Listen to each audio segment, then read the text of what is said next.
아, 네. 공유 중지 해주시고. 네. 네, 안녕하십니까. 오늘 359회 선명부동산 융합포럼 지난주에 이어서 이번 주도 스피커를 좀 꺼주시면 어느 분? 네. 이번 주도 이제 온라인과 오프라인으로 지금 동시 진행을 하고 있습니다. 화면 한번 더.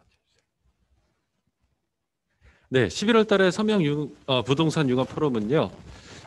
비대면 언택트 바이오 헬스케어를 주제로 지금 진행을 하고 있습니다. 그래서 지난주에는 박재승 대표님 비주얼 캠프에 언택트 시대 시선 추적 기술과 산업화 적용 사례에서 말씀을 주셨고요. 예고 삼아 말씀을 드리면 다음 주에는 메디젠 휴먼케어의 신동직 대표님께서 코로나19 팬데믹 시대의 자가 방역과 유전체 헬스케어에 대해서 준비를 하십니다. 그리고 360일에 11월 24일에는 유튜버로도 활동하고 계신데요. 가천대 길병원의 이현 교수님께서 코로나19 대유행 시대 비대면 진료의 미래 이렇게 또 준비를 하고 계십니다. 저기 화면 공유 부탁합니다. 예, 그리고 오늘 강연에 앞서서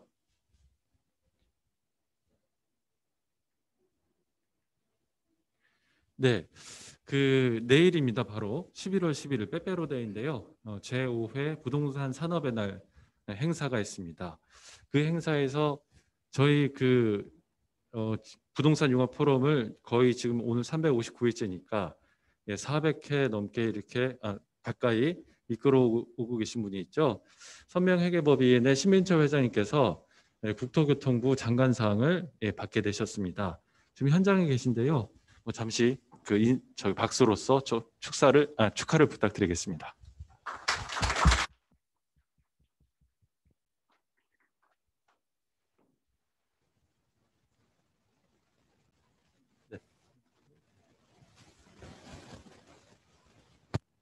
네, 그러면 오늘의 이제 강사분이시죠. 359회. 정근호 소장님은 애틀러스 리서치 앤 컨설팅의 연구소장님이시고 이사님이십니다. 카이스트 테크노 경영대학원 경영학 박사시고요.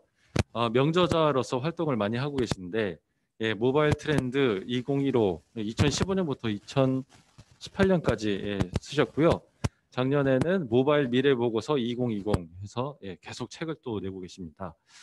주제는 언택트 아닌 온택트 시대의 도래라는 제목으로 준비를 하셨는데요. 앞으로 모실 때에 뜨거운 박수로 환영을 부탁드리겠습니다.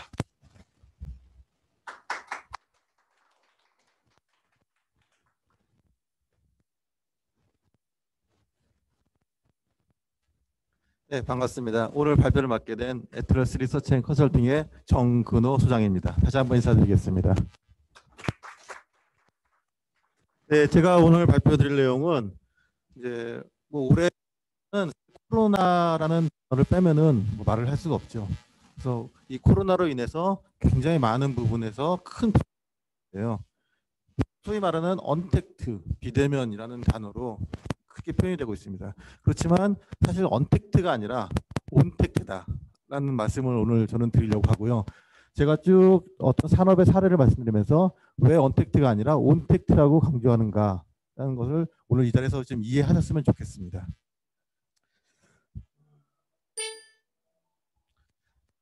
이 부분은 그러니까 최근에 경제 상황에 대해서 여러 기관에서 예측한 내용들인데요. 지금 보시면 아시겠지만 이거 위에는 우리나라의 코로나 감염자, 그러니까 누적 감염자 그리고 신규 감염자 트렌드입니다. 한동안 좀 소강 상태에 좀 있다가 최근 들어서 8월 이후에 다시 한번 급증을 해서 요즘에는 하루에 한 100명 정도씩 계속 꾸준히 늘어나고 있는 그런 상황이고요. 전 세계적으로 봤을 때는 엄청난 숫자가 늘어나고 있습니다. 지금 미국 같은 경우는 뭐 하루에 10만 명이 넘는 확진자가 나오고 있고 전 세계적으로 지금 뭐 몇 천만 명 이렇게 늘어나고 있죠. 이게 쉽게 해결될 조짐을 보이지 않고 있는데요. 그거에 따라서 WTO는 올해 전 세계 무역 거래가 한 9.2% 정도 감소를 하고 GDP는 4.8% 정도 감소할 것이다라고 전망을 하고 있습니다. 그리고 아시아개발은행 역시 올해 전 세계 경제 손실이 최대 약 8조 8천억 달러에 달할 거다라고 전망을 하고 있고요. 국내 시장을 한정해 본다면은 현대경제연구원에서 지난 8월에 발표한 바에 따르면 한국 GDP의 한 67조 원 정도가 손실을 보고 일자리는 한 68만 개 정도가 줄어들 거다라고 얘기를 하고 있습니다. 그리고 더 심각한 문제는 이 상황이 되게 쉽게 금방 회복되지 않을 거로 보인다는 것이죠. 물론 어젯밤에 뭐 뉴스를 보시면 아셨겠지만은 화이자가 한 90% 정도의 효능을 보이는 백신을 개발했다라고 얘기가 나오고 있긴 하지만 실제로 더 엄격한 검증을 거치고 상용화되기까지 시간이 걸릴 것이기 때문에 이런 코로나로 인한 피해는 계속될 거로 그렇게 예상이 되고 있습니다. 그렇지만은 위기는 곧 기회다라고 얘기할 수 있는데요. 사실 이 코로나 때문에 굉장히 모든 산업이 다 굉장히 어려움을 겪고 있지만 그중에 또 일부 기업들은 오히려 이 코로나 시대를 맞아서 더 큰, 더 빠른 성장을 하고 있는 그런 모습을 보이고 있습니다. 간단히 보시면은 우선 코로나 뭐 언택트, 제가 말씀드린 오택트 시대에서 비대면이 강조되고 있죠. 그러다 보니까 온라인 시장이 굉장히 성장을 하고 있습니다. 그런데 온라인 시장을 성장하는 그 혜택을 누리는 기업들은 하루아침에 된 게 아니라 미리 온라인 시장의 성장에 대해서 준비를 해온 기업들입니다. 즉 소위 말하는 디지털 전환, 디지털 트랜스포메이션이다라고 얘기를 하는데요. 자체적으로 여러 가지 온라인 유통 채널이라든지 또 내부적으로 온라인 그런 유통 채널에 대응할 수 있는 시스템을 갖춰놓은 기업들이 굉장히 큰 효과를 보고 있고요. 또 뒤늦게 이 중요성을 깨달은 업체들도 빠른 시일 내에 온라인 전환을 할 수 있도록 지금 준비를 하고 있는 그런 상황입니다. 이런 온라인 전환을 한다는 것은, 그러니까 디지털 전환을 한다는 것은 단순히 몇 개의 솔루션을 도입한다라고 되는 게 아니라 기업 입장 차원에서 어떤 조직이라든가 상품의 구성 그리고 사업을 하는 전략 그것들이 모두 다 같이 변화를 해야 된다는 것이고요. 이렇게 쭉 변화를 하는데 성공을 했다면은 오히려 이거를 발판으로 코로나 시대에 그리고 코로나 이후의 시대에도 또 다른 새로운 시장을 계속 발굴하면서 추가적인 성장을 할 수 있다라고 그렇게 말씀드릴 수 있을 것 같습니다. 여기서부터는 제가 이제 구체적으로 몇몇 산업에 대해서 요즘에 어떻게 동향이 있는가라는 말씀드리겠는데요. 물론 제가 말씀드리는 오늘 산업은 원격 근무 시장, 커머스, 그다음 여행, 그리고 홈 트레이닝, 헬스케어 어떻게 보면 헬스케어라고 볼 수 있죠. 이 시장에 대해서 말씀드릴 건데요. 사실 이 외에도 굉장히 많은 사실 대부분의 모든 산업이 다 코로나 영향을 받았습니다. 그렇지만은 가장 급격한 변화를 보이고 있는 이 4개 정도를 오늘 예로 들었고요. 첫 번째로 이제 원격 근무 시장에 대해서 말씀드리겠습니다. 원격 근무 뭐 개념적으로는 다 아실 겁니다. 그렇지만 원격 근무라는 것 자체에 대해서 용어 자체에 대해서는 사실 통일된 정의는 없고요. 다만 ICT 기술을 이용해서 시간과 장소에 관계없이 업무를 진행할 수 있는 그 환경이다라고 얘기가 되고 있습니다. 이런 원격 근무는 크게 3가지 정도의 공통적인 요소를 갖는데요. 회사와의 첫 번째는 회사와의 계약 관계입니다. 이 자체가 근무기 때문에 회사하고 어떤 뭐 프리랜서가 됐든 정직원이 됐든 어떤 형태로든 계약을 맺고 일을 진행한다는 것이고요. 이 계약을 맺는다는 것은 회사가 갖고 있는 규범이라든지 회사의 그 평가 시스템, 좀 근태 시스템 이런 것들을 다 따라야 된다는 거죠. 즉 원격 근무라고 해서 자기 마음대로 원하는 편한 시간에 근무하는 게 아니라 최소한 회사의 어떤 규칙을 갖고 진행을 해야 된다라는 것이고요. 두 번째는 ICT 기술 활용입니다. 그 회사가 아니라 다른 장소에서 일을 하는 것이기 때문에 항상 그 시스템에 접속을 해서 이용할 수 있는 어떤 스마트폰이 됐든 노트북이 됐든 이런 단말들 그리고 통신 기술들 그리고 회사의 업무를 진행할 수 있는 여러 가지 솔루션들이 같이 복합적으로 이용이 돼야 된다는 것이고요. 세 번째는 일을 하는 장소가 이제 회사가 아니라 여러 장소가 될 수 있다는 겁니다. 소위 말하는 요즘에는 재택근무라는 말이 많이 나오고 있는데요. 사실 재택근무는 원격근무와 같은 말은 아니고 재택근무는 집에서 일을 하는 원격 근무의 한 형태입니다. 원격 근무는 집에서 일하는 것뿐만 아니라 요즘 그러니까 위성 사무실이라고 얘기하기도 하고요. 세틀라이트 오피스 또는 브랜치 오피스라고 하는 또 공유 오피스라고 이렇게 사람들이 모여서 일하는 데도 있죠. 이런 장소에 구애받지 않고 어디서나 일을 할 수 있는 환경을 얘기합니다. 심지어는 이동하는 중간에도 모바일 오피스라고 해서 요즘에 이동통신 기술을 이용해서 회사 시스템 접속해서 버스나 뭐 택시를 타고 가는 중에도 일을 할 수 있는 그런 환경이 맞춰지고 있습니다. 즉 회사를 벗어나서 일을 할 수 있는 환경이 돼야 된다. 이 세 가지 정도 요소가 원격 근무의 가장 중요한 핵심 요소라고 할 수 있습니다. 이 원격 근무는 뭐 회사 그리고 일하는 사람 그리고 사회적으로도 굉장히 큰 그러니까 여러 가지 효과가 있다라고 얘기하고 있습니다. 우선 사업체 입장에서 본다면은 업무 생산성이 향상된다라고 얘기를 하고 있고요. 그리고 두 번째는 비용이 절감된다. 회사의 뭐 야근비라든지 뭐 회식비라든지 이런 좀 불필요하게 어떻게 보면 불필요하게 지출될 수 있었던 비용들이 많이 줄어든다는 것이고요. 세 번째는 우수 직원을 채용할 수 있다는 겁니다. 이제는 거리에 상관없이 기존에는 뭐 회사가 너무 멀어서 회사를 안 갑니다. 뭐 그런 사람도 있었는데 이런 능력 있는 사람들이 어디에 있던 간에 회사하고 계약 관계를 맺고 일을 할 수 있다는 거죠. 그리고 근로자 입장에서 본다면은 워라밸, 워크 라이프 밸런스. 그러니까 일과 생활에 자기가 그 밸런스를 잘 맞출 수 있다는 거고요. 또 출퇴근 시간을 줄여서 그 시간을 또 효율적으로 이용할 수 있다거나 뭐 잠을 더 잘 수도 있고 자기 개발을 활용할 수도 있고 이런 게 가능해진다는 것이고요. 또 직원 측면에서 생산성과 효율성이 증가한다라고 조사가 되고 있습니다. 또 마찬가지로 채용의 기회가 확대된다. 기존에는 뭐 여러 가지 여건으로 일을 하지 못했던 사람들도 이제는 뭐 집에서라든지 다른 장소에서 편하게 회사에서 일을 할 수 있기 때문에 그런 채용 기회가 확대된다라고 얘기하고 있고요. 사회적으로 본다면은 우선 사회적 비용이 절감된다라고 얘기를 하고 있습니다. 사회적 비용이라는 것은 뭐 굉장히 다양한 걸 다 포함하고 있는데요. 가장 대표적인 예가 사람들 출퇴근할 때 그런 교통 시스템으로 인한 뭐 매연이라든지 뭐 그 차가 막히는 거에 따른 각 사람들의 시간 소요 이런 것들을 전부 다 포함하는 개념입니다. 그리고 마찬가지로 채용 기회가 늘어나기 때문에 사회 전체적으로 봐서도 고용 창출 효과가 생길 수 있고요. 그리고 더 나아가 지역 경제 활성화가 된다라고 얘기하고 있습니다. 지금 현대 코로나 이전까지는 굉장히 도시화가 문제가 됐었는데요. 주요 시설들이 대도시에 몰리다 보니까 사람들도 몰리고 온갖 시스템들이 몰리고 교통체증도 발생하고 그런 거였는데 이제는 원격 근무가 활성화되면은 반드시 그 대도시에 가지 않아도 뭐 교외 지역에서도 심지어는 다른 지역에서 일을 할 수 있기 때문에 어떻게 보면 지역 경제가 굉장히 활성화될 수 있다라고 하고 있습니다. 이런 식으로 원격 근무는 굉장히 뭐 큰 효과를 준다라고 얘기하고 있는데요. 사실 이런 걸 전부 다 알고 있었음에도 불구하고 작년까지는 그렇게 많이 도입이 되지 않았었습니다. 이게 작년 12월에 그러니까 그 코로나가 발생하기 이전에 한국정보화진흥원에서 조사를 했던 건데요. 우선 근로자하고 사업체에 대해서 그러니까 여러 가지 원격 근무 솔루션에 대해서 어느 정도 필요할 것인가라는 걸 한번 조사해 본 겁니다. 그랬더니 근로자의 경우는 뭐 전반적으로 유연근무제, 뭐 스마트 오피스, 재택근무 이런 것들이 좀 필요하다라는 응답이 좀 많이 나왔죠. 근데 반면에 기업체 입장에서 본다면은 물론 필요하다는 응답도 어느 정도는 있지만은 불필요하다라는 여기 붉은색 계열로 표시한 부분이 그러니까 불필요하다는 의견도 상당히 많이 있었습니다. 즉 회사 입장에서 본다면은 뭐 원격 근무 솔루션이 좋은 거 알고 어느 정도 뭐 필요하다는 것도 알겠지만은 실제로 일을 하는 데는 그것보다는 사람들이 직접 와서 회사에 와서 일을 하는 게 더 좋다라고 이제 판단을 하고 있었다는 겁니다. 즉 근로자와 사업체 사이에 어떤 원격 근무에 대한 인식의 차이가 약간 있었다라고 볼 수 있습니다. 그런데 그리고 또 실제로 기업들이 도입한 솔루션들을 보면요. 여기서 마찬가지로 한국정보화진흥원에서 조사를 한 그때 큰 조사인데요. 기업들이 어떤 솔루션들을 도입하고 있는가라는 걸 조사했습니다. 근데 사실 솔루션들 대부분이 다 굉장히 좀 낮은 채용률을 보이고 있습니다. 하나 좀 높은 것은 업무용 메신저 그리고 전자문서입니다. 업무용 메신저는 뭐 사실 사람이 언제라도 소통을 할 수 있게 만드는 거기 때문에 도입률이 굉장히 높았다라고 얘기하는 거고요.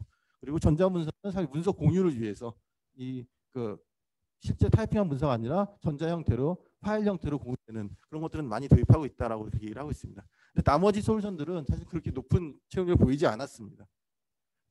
그래서 여기 조사에서도 앞서 말씀드린 것처럼 실제 회사 입장에서는 원격 근무에 대한 그러니까 실제 도입은 그렇게 높지 않았다라고 말씀드릴 수 있을 것 같습니다. 그런데 이제 코로나 상황이 이걸 다 바꿔놨죠. 뭐 사회적 거리두기 그리고 감염의 위험성 이런 것 때문에 재택근무, 원격 근무를 강조하면서 늘어나기 시작했습니다. 이거는 이제 한국상공회의소에서 지난 6월달에 발표한 자료인데요. 대기업, 중견기업, 중소기업을 대상으로 해서 원격 근무 솔루션을 코로나 이전과 이후에 어느 정도 도입했는가라고 비교했더니 다 뭐 정도의 차이는 있지만 4배 정도 증가했습니다. 대기업 같은 경우는 이미 뭐 준비가 잘 돼 있었기 때문에 금방 절반에 가까운 기업들이 재택근무를 도입을 했고요. 중소기업도 한 5개 중에 하나는 원격 근무를 도입한 걸로 그렇게 조사되고 있습니다. 그리고 원격 근무를 도입하면서 일을 하는 방식 자체도 변화가 일어났습니다. 우선 회식 없어졌죠. 그리고 집체 교육, 여러 사람들이 모여서 하는 교육이 없어졌고 출장이나 외근도 90% 이상 줄었습니다.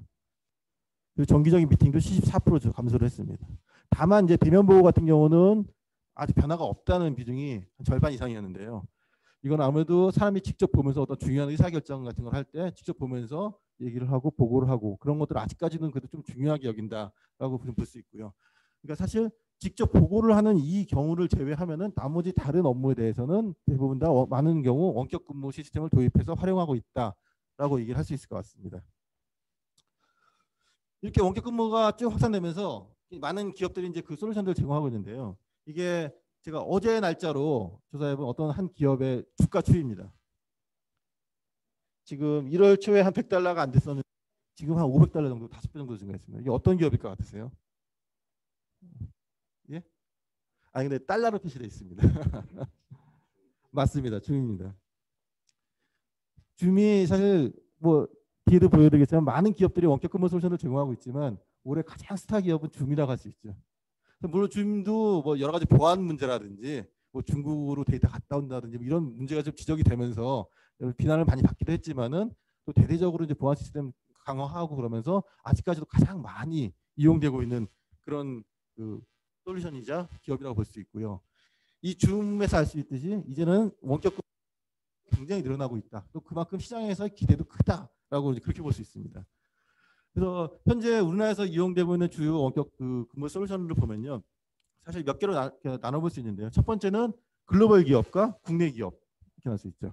글로벌 기업은 뭐 마이크로소프트, 팀즈라는 솔루션 제공하고 있죠. 구글, 뭐 행아웃이라든지 구글 미트라는 서비스를 제공하고 있고, 방금 전에 말씀드렸던 줌 그리고 시스코라는 굉장히 오래전부터 웹엑스라고 하는 이제 협업 솔루션을 제공했던 그런 업체들이 국내에서도 열심히 하고 있고, 그리고 국내 업체로는 알서포트, NHN, 뭐 네이버, 도전 비전 같은 이런 업체들이 예전부터 원격 근무 솔루션을 제공을 했고요. 그리고 이 시장이 점점 커지니까 새로운 또 기회를 노리고 시장에 들어온 업체들도 있습니다. 얼마 전에 카카오웍스라는 걸 발표를 했죠. 이 세 기업은 전부 다 8월 달에 솔루션을 발표를 했고, 그 카카오하고 KT는 정식으로 이제 서비스 시작했고, 삼성 SDS도 8월 달부터 정식 서비스 시작했습니다. 삼성 SDS는 브리티웍스라고 하는 솔루션을 8월 달에 발표하고 이제 제공하기 시작했는데, 이 삼성 SDS 강조하는 거는 전 세계에 있는 수십만 명의 삼성 그 근로자들이 예전부터 써왔던 솔루션들이다. 그만큼 안정성이 있고 확장성이 있다. 뭐 그런 걸 강조를 하고 있습니다. 그리고 카카오 엔터프라이즈 같은 경우는 이미 카카오톡을 통해서 사람들이 많이 친숙해져 있는 그 이용 앱의 형태를 그대로 유지를 한다라는 걸 최대 강점으로 내세우고 있습니다. KT 같은 경우는 KT도 사실 이제 통신 사업자로서 국내 뭐 비즈메카라든지 이런 걸 기업용 솔루션들을 제공해 왔습니다. 그런데 이 새로운 시대를 맞아서 여러 가지 전문화된 중소기업들하고 협력해서 얼마 전에 KT 그 디지털 워크플레이스라는 새로운 솔루션을 발표를 하고 이제 사업을 한다라고 그렇게 얘기하고 있습니다. 그래서 이런 글로벌 업체와 국내 업체들이 일단 경쟁을 하고 있고요. 그러면 글로벌 업체의 입장 솔루션은 장점이 전 세계 뭐 많게는 수십억 명이 이르는 사람들이 이용하고 있는 만큼 그만큼 안정적이고 기능도 다양하고 그런 걸 장점이고요. 반면에 국내 업체들 같은 경우는 물론 국내 업체들도 기능이 떨어진다는 건 아니지만은 국내 업체들은 상대적으로 국내에서 사람들이 일하는 그 문화에 잘 맞는 솔루션을 제공할 수 있다. 그리고 고객과의 빠른 소통이 가능하다. 이런 점들을 내세우고 있습니다. 그래서 이 두 부류의 이제 기업들이 경쟁을 하고 있고, 또 한 트렌드는 기업들이 그 영업을 하고 그러니까 사업을 하는데 어떤 하나의 솔루션만 이용하는 건 아닙니다. 단순히 소통을 위해서 뭐 메신저 같은 서비스를 이용할 수도 있고, 뭐 근태 관리하는 서비스, 그리고 그 클라우드 서비스, 스토리지 서비스, 또 ERP라든지 뭐 CRM이라든지 굉장히 많은 솔루션들을 이용을 하고 있죠. 이런 것들을 종합적으로 다 제공하려고 하는 업체들이 있고, 또 어떤 업체는 어떤 하나의 기능만 특화해서 집중해서 완벽한 솔루션을 제공하려는 그런 업체들이 있습니다. 그래서 도전 같은 경우는 굉장히 예전부터 클라우드 기반의 다양한 기업용 솔루션들을 제공해 왔고요. 반면에 뭐 카카오 엔터프라이즈 같은 경우는 메신저를 기반으로 그러니까 소통하는 것을 중심으로 해서 조금씩 기능을 확장해가는 그런 모습을 보이고 있습니다. 그러니까 뭐 제가 뒤에서 결론적으로 다시 말씀드리겠지만은 원격 근무 솔루션을 도입하려고 할 때 도입하려고 하는 목적이 무엇인가? 그러니까 모든 업무를 다 원격 근무 돌릴 것인가 아니면 특정 업무만을 좀 집중적으로 할 것인가 그런 거에 따라서 어떤 업체의 솔루션을 도입해야 하는가는 차이가 좀 있을 것 같습니다. 그렇지만 원격 근무 솔루션을 도입하는데 아직은 많은 어려움이 있습니다. 그래서 이건 이제 작년에 12월에 조사했던 그 자료인데요. 그 원격 근무 솔루션을 왜 도입하지 않는가, 도입의 어려움이 무엇인가에 대해서 조사했던 겁니다. 그때 가장 높게 조사된 것이 장애인 8번이라고 되어 있는데요. 스마트워크에 필요한 정보 시스템 구축 비용 부담. 결국 비용이죠. 그러니까 새로운 시스템을 만들고 하는데 비용이 많이 든다. 이게 좀 부담이 된다라는 거였고요. 제가 제일 앞쪽에서 원격 근무의 장점 중에 하나가 비용이 절감될 수 있다라고 말씀드렸었는데 이건 어떻게 보면 좀 약간 상충되는 것처럼 보이기도 합니다. 그렇지만은 그러니까 처음에 도입할 때 그 시스템을 갖추는데 드는 비용을 좀 부담스러워한다는 것이고요. 한번 갖추고 나면은 이걸 실제로 운영하는 것은 기존에 비해서는 오히려 비용이 절감될 수 있다라는 그런 효과를 보이고 있습니다. 그리고 두 번째로 높은 것이 장애인 1번입니다. 1번은 새로운 업무 방식에 대한 적응 부담. 사람들이 워낙 많은 사람들이 실제로 회사에 와서 얼굴을 보면서 맞대고 일하는 것을 익숙해져 있다 보니까 원격 근무하는 혼자서 그러니까 사실 다른 사람들 연결돼 있긴 하지만 혼자서 일하는 것 같은 기분을 느끼고 이런 것도 좀 부담스러워하고 그리고 모든 지금까지 모든 회사 시스템이 사실은 대면 보고라든지 같이 일하는 거에 맞춰져 있죠. 이런 것들을 좀 바꿔나가는 그 기업 문화를 바꾸는데 상당히 좀 부담이 된다라는 것이 그 장애 요인으로 지적되고 있습니다. 그래서 이런 정부에서도 그래서 이런 그 비용 부담, 특히 뭐 투자 여력이 충분한 대기업이 아니라 중소기업들에서는 비용이 상당히 부담이 될 수 있다라는 점 인식하고 그 바우처 사업이라는 걸 도입을 했습니다. 그래서 크게 뭐 그러니까 정부가 우선은 서비스를 제공할 수 있는 기업들을 쭉 모집을 하고 굉장히 다양한 분야에 대해서 모집을 하고 서비스를 신청할 그러니까 이용할 기업들의 신청을 받아서 이 제공하는 기업들이 서비스를 이용할 수 있게 하되 비용을 어느 정도 지불을 해주는 겁니다. 그래서 중소기업에 최대 400만 원 한도까지 지원을 해준다라고 얘기를 하고 있고요. 지금 11월 2일 그러니까 어제 제가 기사를 찾아봤더니 10월 2일 기준으로 약 4만 개의 중소기업이 이미 신청을 했다라고 얘기되고 있고 연말까지 한 8만 개 기업이 신청할 거로 전망이 된다 이렇게 얘기하고 있습니다. 즉 이 비용 부담을 뭐 완벽히는 아니지만 어느 정도 좀 완화시켜 줌으로써 이 원격 근무 솔루션을 도입하려는 기업들이 많이 증가하고 있고 중소기업들조차도 이러에 대한 수요가 상당히 크다라는 걸 알 수 있습니다. 또 그 정부 입장에서도 이 솔루션 제공 업체들을 좀 활성화시키는 그런 목적도 있기 때문에 일단 1차적으로 선정을 했고 또 11월 16일까지 추가적으로 이 공급 업체들 더 선정한다라고 얘기를 하고 있습니다. 정부에서도 이제 원격 근무 시대가 됐다라는 걸 인식하고 어떻게 하면 더 빨리 확산시킬 수 있을까라는 그런 지원책을 마련해주고 있는 것이다라고 볼 수 있습니다. 그럼 원격 근무를 실제로 도입하고 났더니 어떤 효과가 있었느냐? 이거는 이제 그 하버드 비즈니스 리뷰에서 이제 전 세계 기업들의 임원들 대상으로 조사를 했던 겁니다. 그랬더니 업무 민첩성, 그러니까 업무 처리하는 속도가 빨라졌다는 거죠. 오히려 실시간으로 빨리 사람들이 소통을 하면서 일을 하다 보니까 속도가 빨라졌다는 거고요. 그리고 업무 연속성, 그러니까 어떤 위기 상황이 발생했을 때 지금 같은 경우는 코로나 상황이지만은 업무가 끊기지 않고 계속 잘 업무가 진행됐다. 그리고 오히려 그러니까 사람들 협업이 좋아졌다. 생산성 늘어났다. 그리고 사무실 고정 비용 같은 게 좀 오히려 개선됐다라고 얘기하고 있습니다. 그래서 이런 효과가 있기 때문에 이 사람들은 이제 코로나 사태가 끝난 이후에도 다시 옛날 같은 업무 방식으로 돌아가는 게 아니라 또 그렇다고 완전히 원격 근무를 하는 것도 아니고 어떤 혼합 형태 사무실에서도 근무하고 또 원하는 경우에 필요한 경우에 다른 원격지에서 근무를 하는 이런 혼합된 형태로 갈 것이다라고 전반적으로 얘기를 하고 있습니다. 물론 제가 여기 안 적었지만은 원격 근무가 단점도 존재합니다. 그래서 일부 뭐 넷플릭스라든지 이런 기업들은 원격 근무를 굉장히 좀 안 하려고 하는 그런 모습도 보이고 있는데요. 원격 근무를 안 하는 것 중에 가장 큰 이유는 아까 그 도입의 장애 요인과 똑같습니다. 사람들이 그 업무에 익숙해져 있지 않다. 뭐 평가 시스템 같은 것도 원격 근무하고 잘 맞지 않는다. 그리고 어떤 업종과 특정 직종 같은 경우는 원격 근무 안 맞는 경우 있죠. 뭐 판매라든지 생산 라인이라든지 이런 부분은 원격 근무에 맞지 않기 때문에 그 도입하는 한계가 있다라는 거고요. 또 제가 이제 주변 사람한테 쭉 물어봤더니 뭐 또 솔루션들을 자기네 회사에서 어떤 하나만 도입한다고 되는 게 아니라 다른 회사하고도 일을 해야 되잖아요. 그럼 다른 회사하고 일을 할 때 여러 가지 그 회사가 일을 하는 솔루션들을 또 여러 가지 도입을 해가지고 이용해야 된다. 뭐 그런 부담도 있었고 그리고 또 저런 좀 약간 우스갯소리지만은 제 아는 사람들이 한 명 이런 얘기를 하더라고요. 회사에서 자기가 그 난을 열심히 키우고 있었는데 회사에 안 가다 보니까 난에 물을 줄 수가 없어요. 단이 죽어가고 있어요. 그런 말도 하더라고요. 그러니까 회사라는 게 사실 일만 하는 게 그 사무실 일만 하는 게 아니라 어떻게 보면 생활의 한 부분이었는데 그 생활의 한 부분이라는 게 빠지게 되면서 어떤 겪게 되는 또 새로운 문제들도 나오고 있다라고 그렇게 볼 수 있고요. 그럼에도 불구하고 이제는 원격 근무는 사실상 그 공식적인 업무의 한 형태로서 계속해서 나올 것이다라고 이제 그렇게 예상이 되고 있습니다.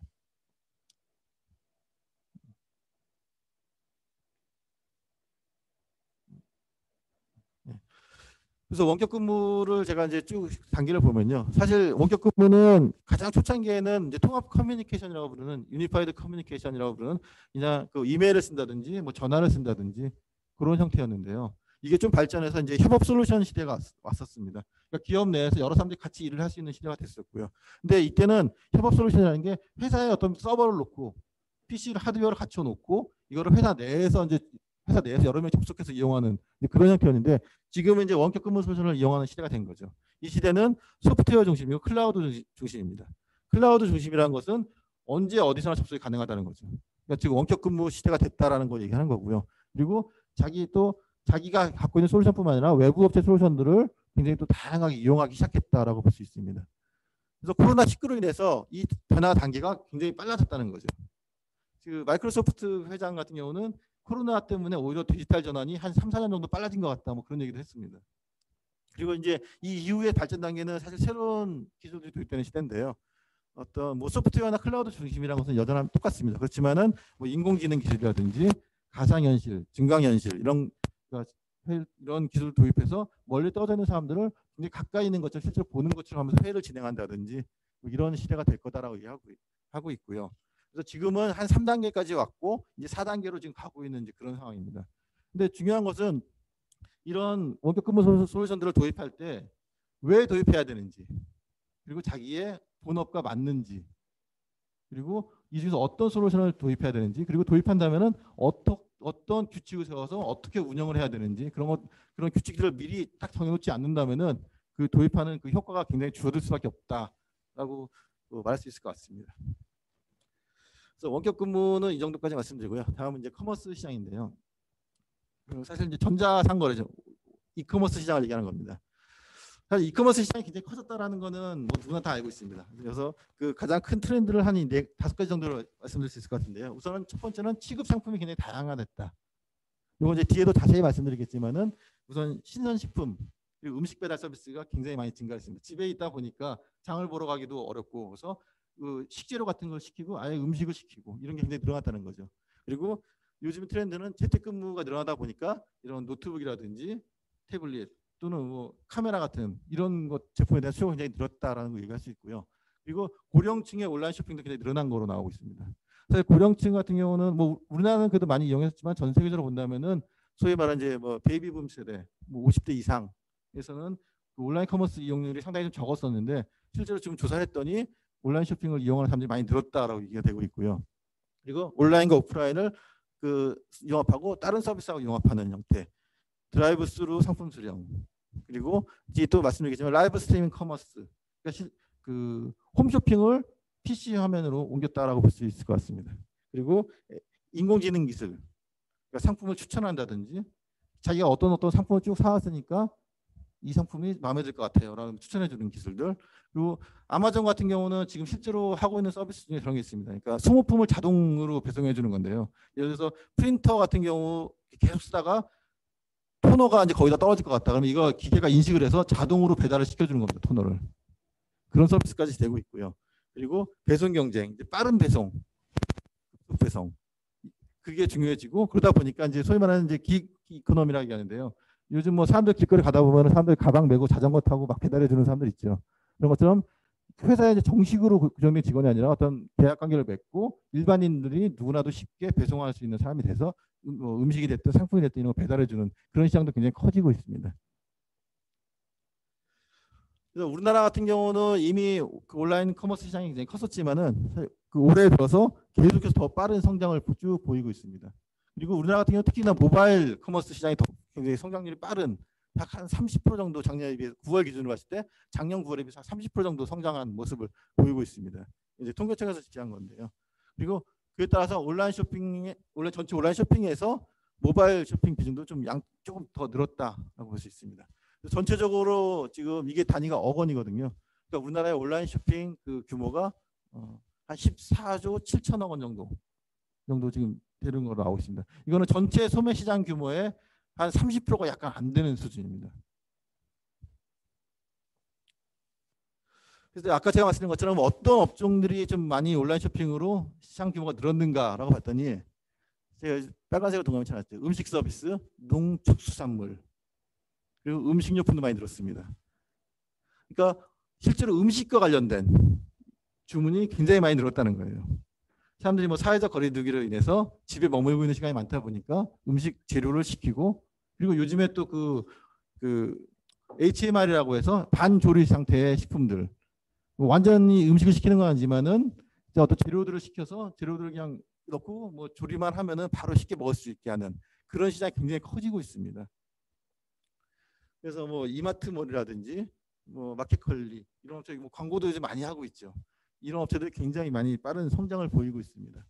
그 반면에 문화 및 레저 서비스, 여행 및 교통 서비스, 이 시장은 사실 사람들이 없다 보니까 확 줄은 거죠. 그 요즘 극장들 뭐 굉장히 좀 상황이 안 좋아서 그 시제 같은 경우는 극장 수도 줄이고 있고 뭐 그런 상황인데요. 사람들이 이제 실제로 사람들이 많이 모이는 장소를 안 가다 보니까 이제 그런 문제가 생기는 거고요. 또 반대로 이제 오늘 포함은 안 시켰지만은 사람들이 극장이나 테마파크 같은데 놀이동산 같은데 안 가다 보니까 온라인으로 보는 온라인 동영상 서비스, 그리고 온라인 게임 서비스는 우리나라뿐만 아니라 전 세계적으로 엄청나게 발전을 하고 있는, 시장 규모가 굉장히 커지고 있는 그런 모습을 보이고 있습니다. 그 최근에 또 그 국내뿐만 아니라 전 세계적으로 많은 인기를 끄는 새로운 트렌드가 있다면은 이제 라이브 커머스입니다. 라이브 커머스 이제 쉽게 말하면 그러니까 홈쇼핑이에요. TV 홈쇼핑을 그대로 인터넷으로 옮겨왔다라고 볼 수 있는 건데요. 그 전문화된 그 쇼 호스트가 중계를 하기도 하고 뭐 유튜브라든지 이런 데서 인기를 끌고 있는 소위 말하는 인플루언서들이 협찬을 받아서 상품을 판매하기도 합니다. 그럼 이거 방송을 보는 사람들이 그 방송을 쭉 보다가 마음에 들면 주문을 하는 거죠. 이게 기존의 홈쇼핑과 다른 점은 실시간으로 소통이 된다는 겁니다. 방송을 보면서 채팅으로 막 질문을 할 수 있는 거죠. 그러면은 이 호스트들이 그 질문을 보고 그에 대해 답변을 해주고, 그다음에 서로 상호 신뢰성이 높아질 수 있게 되는 겁니다.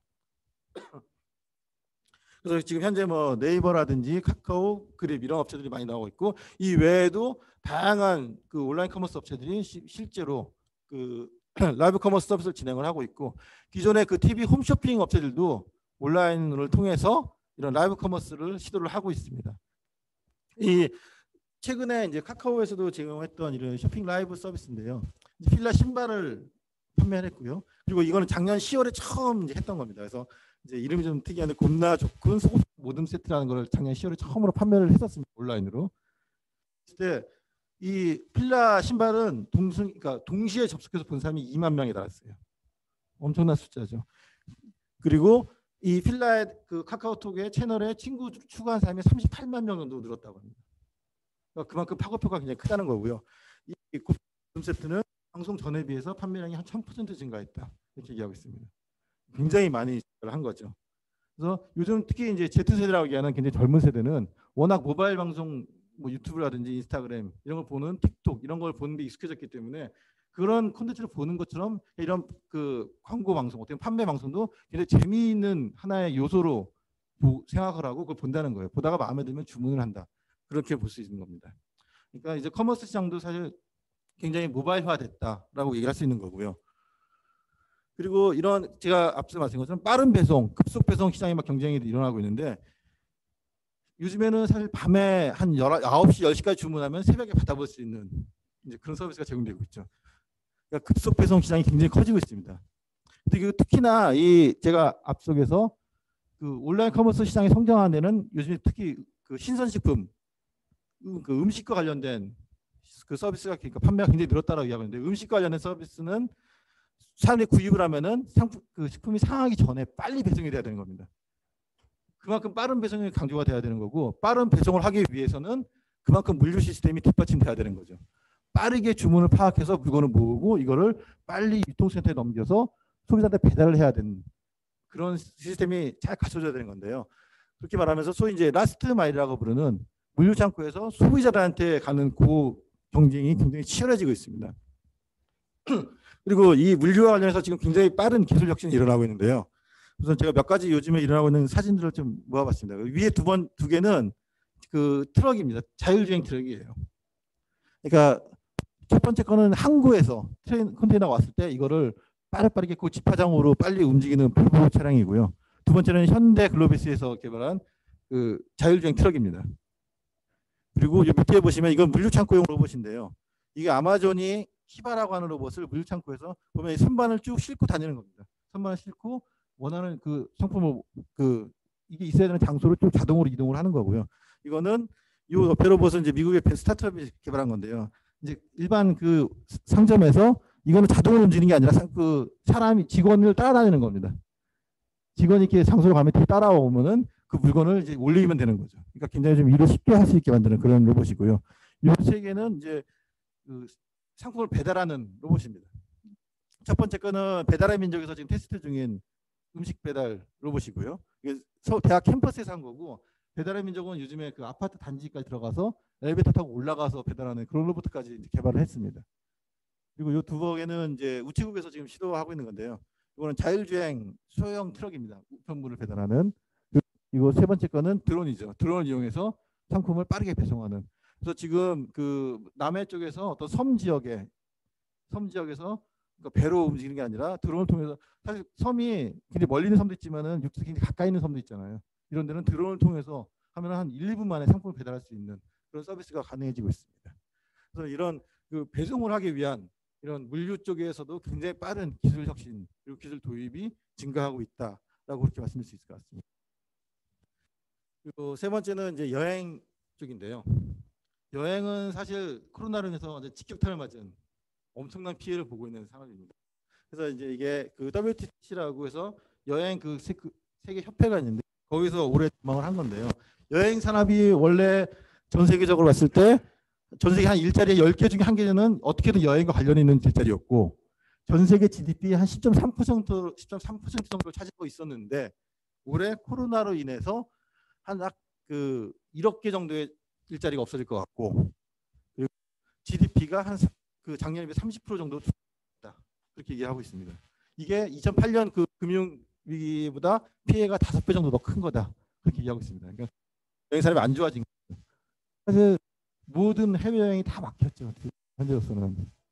그러다 보니까 이 항공 산업 그리고 여행 업체 그리고 숙박 업체 다 굉장히 심각한 타격을 입는 그런 상황입니다. 이제 국내도 마찬가지입니다. 국내 같은 경우 그 지금 이게 그 관광공사에서 집계한 우리나라로 들어온 외국인 그리고 우리나라에서 여행 목적으로 나가는 한국 사람들 숫자를 이렇게 쭉 분석해봤더니 사실 이제 3월부터 본격화된 3월부터는 아주 거의 바닥을 치고 있는 그런 상황입니다. 국내에서도 이렇게 여행 산업이 좀 굉장히 큰 피해를 입었다라고 볼 수 있는 건데요. 근데 그럼에도 불구하고 여행 산업이 조금씩 변화를 하고 있습니다.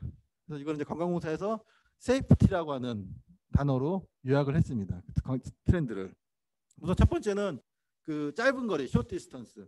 그러니까 해외 여행을 못 가는 대신에 국내 여행을 가는데, 국내 여행도 멀리 가는 것보다는 자기가 사는데 인근에서 자동차로 뭐 한두 시간이면 갈 수 있는 거리의 여행은 오히려 늘었다라는 거고요. 두 번째는 액티비티입니다. 그러니까 여행이 어떤 유명한 장소에 가서 쭉 이렇게 돌아보고 그런 것보다는 자기가 직접 체험을 하는 액티비티 활동의 여행이 증가했다라는 거고요. 여기 뭐 캠핑 같은 것도 다 포함이 되죠. 그리고 세 번째는 가족 단위 여행이 많이 늘었다라는 거. 그리고 네 번째는 친환경. 그러니까 좀 아무래도 코로나에 감염 그 위험성이 좀 덜한 교외 지역 좀 뭐 그런 쪽으로 많이 갔다는 거고요. 네 번째는 그럼에도 불구하고 좀 유명한 관광지에 대한 수요는 아직까지는 존재하는 것 같다라는 거 얘기하고 있는 거고요. 그리고 관광 수요를 조사해 보면 사람들이 여행 가고 싶어하는 마음은 굉장히 강해요. 그렇지만 아직까지는 수요가 회복이 안 됐다라고 해서 세이프티라고 이렇게 새로운 여행 트렌드를 정리를 했고요. 그러다 보니까 실제로 요즘에 새로운 형태의 여행 트렌드가 나타났습니다. 이 두 개로 나타났는데요. 첫 번째가 소위 말하는 랜선 투어입니다. 랜선 투어라는 말은 아마 랜선 여행이라서 신문 같은 데서 많이 나오는 단어이긴 한데요. 직접 가는 게 아니라 온라인을 통해서 여행을 간접적으로 하는 거예요. 그러니까 예를 들면은 그 여행사에서 랜선 투어 한다고 관광객들 막 모집을 합니다. 그 약간의 비용을 내겠죠. 그러면은 그 비용을 낸 사람들은 직접 가는 게 아니라 집에 스마트폰으로 접속을 하는 거예요. 접속을 하면은 해외 유명한 관광지에 거기 살고 있는 원래 이제 가이드로 일했던 사람들이 예를 들면 뭐 프랑스 파리다 그러면 파리에 있는 가이드가 카메라를 들고 관광지를 쭉 돌아다니면서 이렇게 소개를 해주고 그걸 한국에 있는 사람들이 이제 PC나 스마트폰을 보는 겁니다. 랜선 여행 이런 게 굉장히 증가하고 있고요. 랜선 여행이 인기를 끌다 보니까 이제는 국내 지자체들도 그러니까 국내 사람들을 대상으로 하는 또 이런 랜선 여행 상품도 많이 만들고 그렇게 하고 있습니다. 그리고 두 번째는 소위 말하는 이제 그 회항 여행이라고 부르는데요. 이거는 항공사들이 어떻게 보면은 어떤 비행기가 놀다 보니까 이걸 어떻게 하면은 조금은 그나마 좀 수요하고 연결시킬 수 있을까 하는 고민 끝에 나온 겁니다. 그러니까 회항이라는 것을 알 수 있듯이 비행기가 떴다가 다시 돌아오는 겁니다. 그러니까 비행기는 그 파일럿의 훈련을 위해서 정기적으로 그 파일럿들이 실제 비행기를 몰고 나가서 돌아와야 돼요. 훈련을 해야 됩니다. 근데 이 비행기를 놀 때 이거 그냥 돌리는 게 아니라 사람을 태우고 다니는 거죠.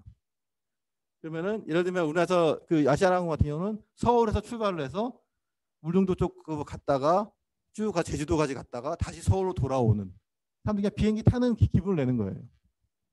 그리고 그 우리나라 관광청에서 그 대만하고 얼마 전에 그 협력을 해가지고 대만 사람들이 거기 현지에서 비행기를 타고 제주도 상공을 한번 쭉 와서 다시 대만 돌아가는 그런 여행 상품에서 굉장히 빠르게 매진된 사례도 있습니다. 이렇게 비행기를 타면은 또 한 번에 끝나는 게 아니라 이 그 비행기표를 끊은 사람한테는 나중에 실제 비행기표로 바꿔줄 수 있는 그런 티켓을 줘요. 그럼 나중에 코로나 끝나고 정상 생활로 돌아왔을 때 다시 한번 한국에 와라라는 그런 의미가 되는 거죠. 그리고 해외 여행사 같은 경우는 뭐 남극 투어, 남극 상공 한 바퀴 돌고 오고 뭐 그런 굉장히 다양한 상품들이 개발되고 있습니다. 물론 실제 항공사들이 이런 걸 통해서 뭐 기존처럼 매출 회복이 된다라고 보기는 어렵지만은 그래도 지금 약간이라도 좀 도움이 되고 그리고 미래의 고객을 미리 묶어두는 그런 목적하에 지금 추진이 되고 있는 그런 새로운 여행 패턴이라고 볼 수 있습니다. 그래서 여행을 이제 제가 한번 정리를 해본 건데요. 좀 약간 좀 복잡해 보일 수 있습니다. 그래서 여행의 키워드가 요즘에 보면 안전, 개인화, 체험, 인프라 효율화 이렇게 나오고 있는데요. 안전은 뭐 물론은 그러니까 코로나 때문에 안전한 지역을 가야 된다. 그래서 교외 지역을 간다든지 안전한 정보를 제공한다든지 그리고 호텔이나 공항 내에서 사람이 아니라 로봇을 이용해서 서비스를 한다. 이런 걸 나올 수 있고요. 개인화 같은 경우는 이제 뭐 패밀리 나중에 소규모 여행이 많이 늘어나고 있기 때문에 사람한테 굉장히 좀 추천을 해주는 그런 형태가 될 것 같습니다. 그리고 체험은 아까 말씀드린 것처럼 랜선 여행이라든지 어떤 해양 여행 그리고 뭐 액티비티 같은 거 다 포함될 수 있을 거고요. 그리고 주목해야 될 부분이 이런 그 실제 여행 상품 변화뿐만 아니라 여행 업체들 그리고 호텔 업계라든 이런 데서 지금 상황이 되게 안 좋지만은 이거를 오히려 어떤 변화의 계기로 삼자라는 그런 모습이 나타나고 있고요. 그래서 인프라를 더 효율화시키려고 하는 모습이 나타나고 있습니다. 우선 실시간 예약을 하는 그러니까 고객들이 언제라도 실시간으로 쉽게 신청을 하고 여행 상품 신청하고 취소하고 변경할 수 있게 하는 그런 굉장히 유연한 시스템 인프라를 갖추는 노력이 지금 진행이 되고 있고요. 또 시설 활용도를 높이는 호텔 같은 경우 숙박 시설이 굉장히 그러니까 숙박객이 줄어들다 보니까 이 안에 있는 뭐 식당이라든지 이런 데 다 손이 다 마찬가지로 줄잖아요. 그러니까 이런 요즘에 뭐 공유 키친 얘기되고 있는데 그러니까 다른 데서 다른 음식점에 와가지고 그 식당에 있는 설비를 이용해서 음식을 만드는 그냥 그런 거죠. 부엌을 같이 쓰는 이런 것들도 일부 호텔 업계에서는 지금 시도가 그리고 호텔 업계에서 자기가 직접 음식을 하는 게 아니라 오히려 음식 같은 경우는 요즘 배달 서비스 많으니까 배달 업체들하고 제휴를 맺어가지고 룸 서비스로 외부의 음식을 이렇게 배달할 수 있게 하고 거기서 수수료를 취하고 그런 모습도 계속 나오고 있습니다. 그러니까 손님이 줄어드는 만큼 그거를 어떻게 있는 시설을 잘 활용할 것인가 하는 그런 고민이 좀 시작이 되고 있는 거고요. 또 요즘에 음성 비서라고 해서 뭐 그 SK텔레콤의 뭐 여러 가지 이제 뭐 스마트 스피커라고 이제 얘기 나오고 있죠. 그런 것들 호텔 방에 비치고 하는 그런 새로운 이제 IT 기술을 도입하려는 모습도 많이 나오고 있습니다. 그래서 여행 산업 같은 경우도 이런 이용자들의 어쩔 수 없이 변화된 이용 행태를 맞춰서 여행 상품을 변화시키는 것뿐만 아니라 이 기회를 그러니까 이 위기를 기회로 삼아서 추후에 더 효율화시킬 수 있려고 하는 그런 움직임이 동시에 진행이 되고 있습니다. 그리고 마지막으로 홈 트레이닝인데 어떻게 보면 홈 트레이닝은 좀 굉장히 작은 뭐 앞쪽에 산업에 비해서 좀 작은 산업이라고 볼 수 있는데 상당히 좀 재미있는 트렌드가 나타나서 말씀을 드렸습니다. 우선 우리나라에서 피트니스 센터라고 얘기하는 헬스장이 굉장히 많이 증가하고 있었어요, 최근에.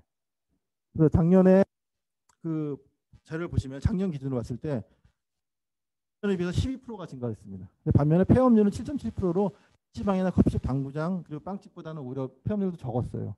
실제로 최근 1, 2년 사이에 어떤 그러니까 대형 피트니스 센터 말고도 동네에서 소규모로 개인 PT를 전문으로 하는 그런 그 피트니스 센터들이 굉장히 많이 생겼었거든요. 그만큼 사람들이 이제 건강에 대한 관심도 많고 몸짱 만들기 이런 거에 대한 관심이 쭉 증가하고 있었는데 이제 코로나로 인해서 여기도 직격탄을 맞았죠. 특히 운동을 하면서 사람들이 이렇게 막 거침없이 숨을 쉬게 되고 이러다 보니까 집단 감염의 우려가 더 커지고 있다라고 얘기되고 있어서 실제로 그런 발생을 했었고요.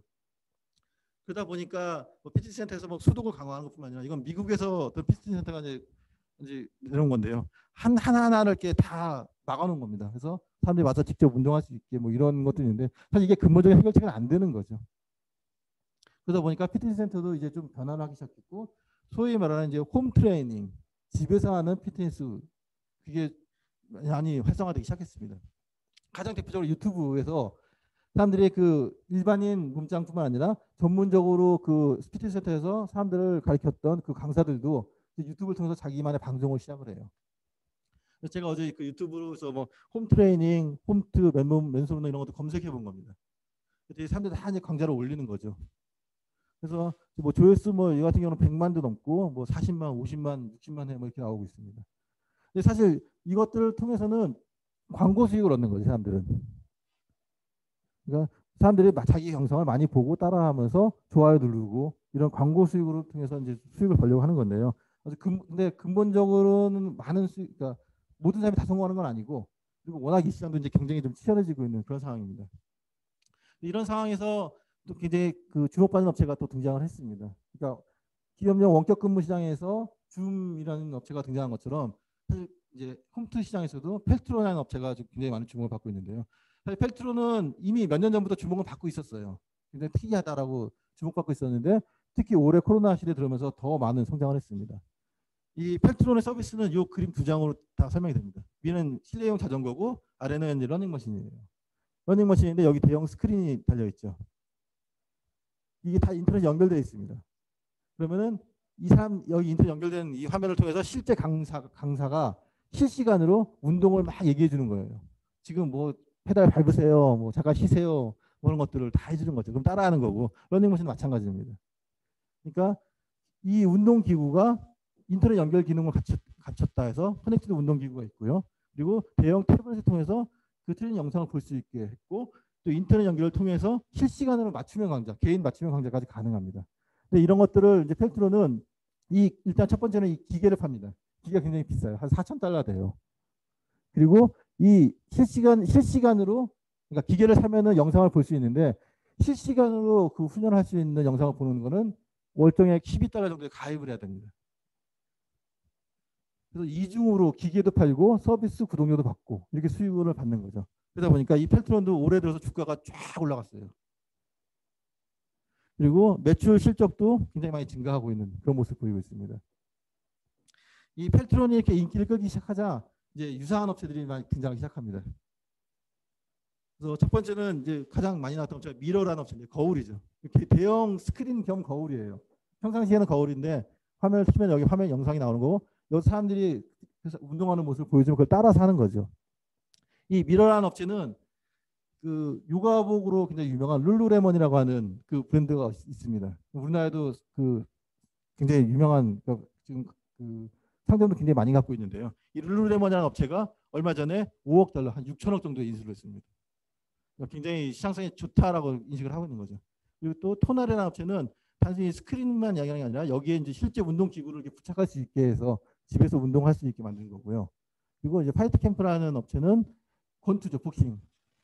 그래서 이 복싱 기구를 놓고 화면도 보면서 운동을 하는 거고 이 화면을 그러니까 치면은 뭐 어느 정도 빠르게 쳤나 뭐 어느 정도 강도로 쳤나 이런 것들 다 일일이 다 분석이 되는 겁니다. 그래서 그 인터넷에 연결됐다는 거는 실시간으로 또 그 분석도 가능하다는 거죠. 운동 효과에 대해서 이런 것들을 전부 다 피드백을 해주고 사람들이 그거에 대해서 반응을 해서 다시 또 운동을 하게 되는 그런 모습을 이제 보이고 있는 거고요.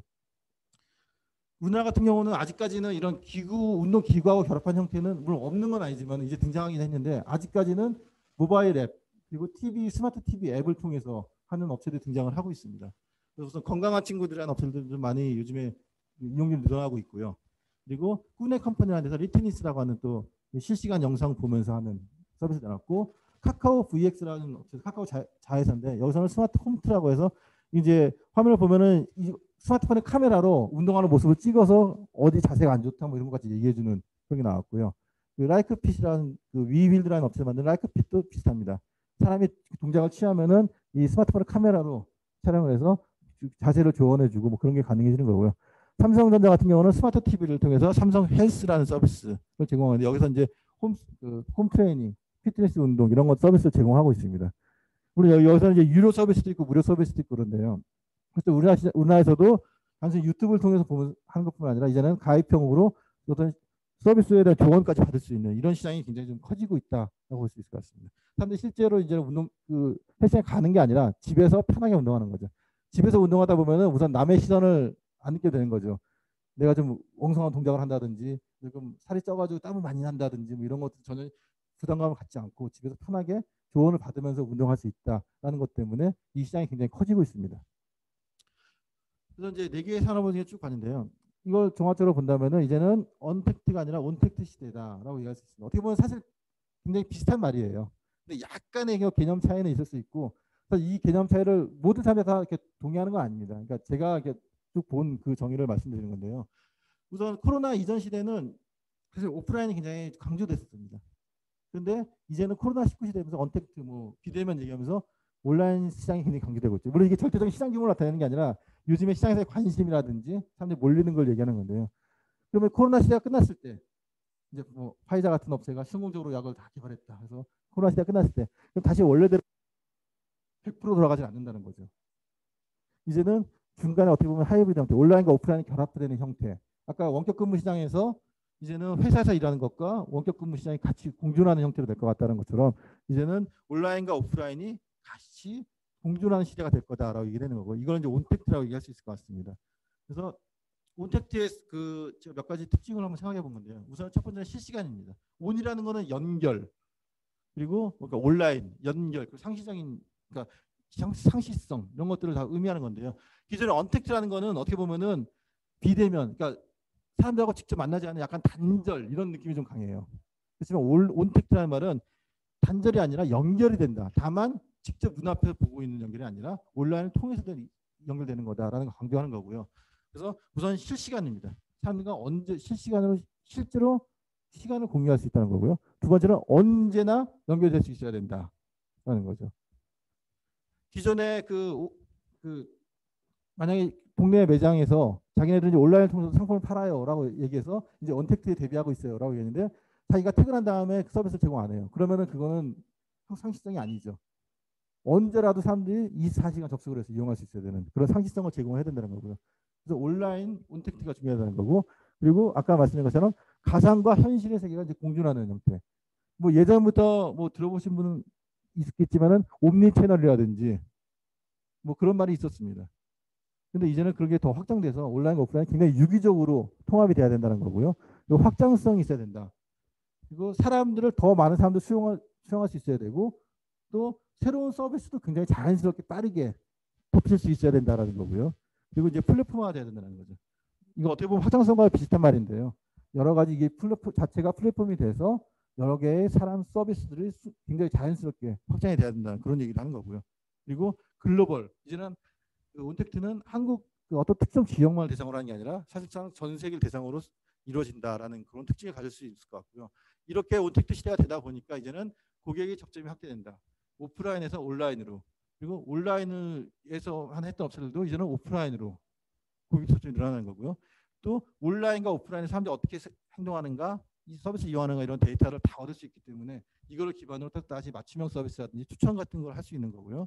이러다 보니까 사용자들의 이용 경험이 굉장히 향상되고 언제 어디서나 원하는 단말로 접속을 할 수 있는 이제는 자동차에서도 쇼핑을 할 수 있는 시대가 되고 있는 거죠. 그리고 서비스를 굉장히 쉽고 빠르게 유연하게 확장이 가능해지는 이런 시대가 되는 겁니다. 서비스의 확장이 가능하다는 것은 그만큼 또 새로운 시장을 발굴하고 거기에 대처하는데 빠르게 긴밀하게 움직일 수 있다라는 걸 얘기해 주는 겁니다. 그래서 이제는 언택트라는 말보다는 온택트라는 말을 쓰는 게 더 적합하지 않나라는 생각을 하고 있고요. 실제로 요즘에도 이제 그 현재 비대면 이런 게 아니라 온택트 시대, 연결되는 시대를 강조를 하고 있습니다. 그리고 마지막 점은 제가 그 오늘 아무래도 이게 부동산 선명 부동산 포럼이다 보니까 어떻게 보면 그 완전히 부동산 관련되는 건 아예 한마디도 안 할 수는 없어가지고 제가 한번 넣어본 건데 이 정답은 아닙니다. 그냥 제가 생각해 본 거예요. 어떤 영향이 있을 수 있을까? 했을 때 보면 우선 재택근무 확산된다. 했을 때 이게 굉장히 좀 장기화되는 추세가 되고 많이 도입된다 그러면 아무래도 사무실 인차 수요가 조금 감소할 수 있죠. 그리고 대규모 오피스가 아닌 거점형 오피스, 사람들이 이제 쉽게 자기가 접근할 수 있는 지역에 대한 그런 수요가 증가할 수 있을 것 같고요. 인구 밀도가 적은 상대적으로 교외 부동산에 대한 수요가 늘어날 수도 있을 것 같습니다. 실제로 그 재택근무, 그러니까 원격 근무가 확산되는 이후에 나타난 트렌드 중에 하나가 사람들이 집에서 하는 게 아니라 어디 펜션이라든지 교외 지역으로 가서 거기서 뭐 장기 한 달, 두 달 있으면서 일을 하는 그런 트렌드도 나타나고 있었어요. 그리고 온라인 쇼핑이 늘어나면서 이제 특색이 없는 소규모 동네 상권 어떻게 보면 몰락할 수도 있다. 그리고 이런 동네 상권이 온라인만 배달 중심을 바꾼다 그러면은 기존처럼 큰 매장을 유지할 필요는 없게 되는 거죠. 그리고 유통업체들이 이제 물류 창고를 확보할 수 있는 그 확보 경쟁이 또 굉장히 치열해질 거다. 그러니까 물류 창고라는 게 뭐 그 크기, 그러니까 면적뿐만 아니라 입지가 상당히 중요하죠. 접근성 이런 것들 그런 지역에 대한 물류 창고 경쟁이 될 거다라는 거고요. 여행업 변화는 우선 호텔 같은 이제 숙박시설에 대한 수요는 감소할 수 있지만 그럼에도 불구하고 어떤 소규모의 뭐 펜션이라든지 이런 캠핑장 이런 데는 실제로 사람들 수요가 많이 늘고 있죠. 이런 것도 이제 부동산 시장에 어느 정도 좀 영향을 줄 수 있지 않을까 좀 생각을 해봤고요. 그리고 홈 트레이닝 이거는 그 영상이나 녹화가 된 소규모 피트니스 센터. 그러니까 굉장히 많은 운동기구들 쭉 들어놓고 있는 대형 피트니스 센터가 아니라 동네에 작은 몇 명을 대상으로 하는 피트니스 센터 이게 오늘 더 늘어날 수 있다. 그래서 사람들이 이제 영상을 찍어서 올리고 이런 것들이 좀 늘어날 수 있지 않을까라고 생각을 해봤고요. 또 이제 새로운 기술이 도입되면서 요즘에 이제 부동산도 그 랜선 부동산을 해봤는데요. 사람이 직접 뭐 물량 어떤 집을 보러 갈 때 직접 이제 부동산 그 업자와 같이 가는 게 아니라 부동산 그 주인이 부동산 중개업자가 카메라 들고 가서 쭉 찍어서 실시간으로 뭐 어디 보여주세요 그러면은 화장실 보여주세요 화장실 뭐 이렇게 보여주고 뭐 이런 것들도 아마 등장하지 않을까라 한번 생각을 해봤고요. 그리고 뭐 VR 같은 기술은 이미 적용이 되고 있죠. 그리고 부동산 쪽에서도 실시간 맞춤형 검색 이런 거 시장이 굉장히 좀 많이 실제 해외에서는 이제 프롭테크라고 해서 이런 업체들이 많이 주목을 받고 있습니다. 실시간으로 검색해 주는 것뿐만 아니라 그 조건에 맞는 그러니까 가격이 있다면은 이 사람의 신용 조건을 검색을 해서 어떻게 자금을 마련해서 어떻게 어디서 대출을 받고 이런 것까지 다 조언해 주는 그런 서비스들도 막 등장을 하고 있습니다. 이런 것처럼 이제는 이제 온택트 시대가 되면서 부동산 시장도 그 관련되는 실제 사람들이 온라인과 오프라인에서 이용이 될 변화한 걸 맞춰서 어떤 서비스 제공하는 형태도 변화되지 않을까라는 이제 그런 생각을 해봤습니다. 제 발표는 이제 이 정도에서 마치겠습니다. 감사합니다. 네, 역시 책을 쓰신 분은 좀 다르신 것 같습니다. 수많은 정보를 잘 조직해 주셔서 저희가 아주 맛있게 잘 먹은 것 같습니다. 다시 한번 뜨거운 박수 부탁드리겠습니다. 네, 오늘 359회 김수경 님이 이제 들어오시는데 수락해 드릴까요?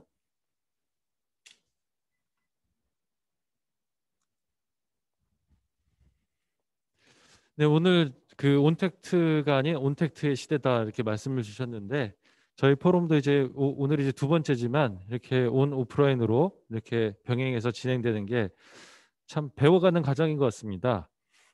저희가 아직 좀 기자재나 이런 것들도 어느 게 좋은 건지 공부하면서 하고 있거든요. 계속 발전을 하려고 노력하고 있습니다. 그래서 뭐 계속 많은 관심과 참여를 부탁드리고요. 그러면 이제 다음 주에도 저희는 이 시간에 또 진행을 하게 될 텐데요. 360회입니다. 그때 다시 뵙도록 하고 오늘은 이만 마치겠습니다. 감사합니다.